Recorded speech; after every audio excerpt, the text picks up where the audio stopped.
اہم خبر ہے شہر قائد سے شہزیب قتل کیس کے مرکزی مجرم شاہ رخ جتوئی سے متعلق اہم انکشافات سامنے آئے ہیں۔ شاہ رخ جتوئی کئی ماہ سے جیل کے بجائے نجی ہسپتال میں زندگی گزار رہا ہے۔ ذرائع کے مطابق شاہ رخ جتوئی گجری میں واقع غیر معروف نجی ہسپتال میں رہ رہا ہے۔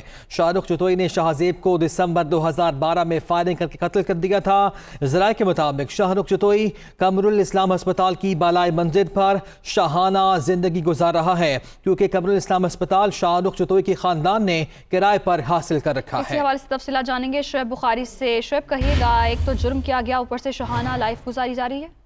بالکل، شاہزیب خان قتل کے مرکزی مجرم شاہ رخ جتوئی کے متعلق اہم انکشافات جو ہے وہ سامنے آنے لگے ہیں، جب شاہ رخ جتوئی کئی ماہ سے جیل کے بجائے نجی اسپتال میں جو زندگی گزار رہے ہیں، اور ساتھ ساتھ ذرائع کا یہ بھی کہنا ہے کہ شاہ رخ جتوئی کسی میں واقع غیر معروف نجی اسپتال میں جو وہ رہ رہے ہیں، اور شاہ رخ جتوئی نے شہزیب خان کو دسمبر 2012 میں فائرنگ کر کے قتل کر دیا تھا، جبکہ شاہ رخ جتوئی قمر الاسلام اسپتال کی بالائی منزل پر شاہانہ زندگی جو وہ گزار رہے ہیں۔ قمر الاسلام اسپتال شاہ رخ جتوئی کے خاندان نے کرائے پر حاصل کر رکھا ہے، جبکہ شاہ رخ جتوئی کو پرائیویٹ اسپتال میں رہائش کا داخلہ سندھ کے حکم پر جو منتقل کیا گیا ہے، جبکہ جیل سے پرائیویٹ اسپتال منتقل کرنے کے پیچھے سندھ کی اعلیٰ شخصیت کا جو ہے وہ ہاتھ ہے، ایسا کہنا ہے ذرائع کا۔ شاہ رخ جتوئی سزا یافتہ مجرم اور قیدی کی بجائے عام انسانوں والی زندگی جو ہے وہ گزار رہے ہیں۔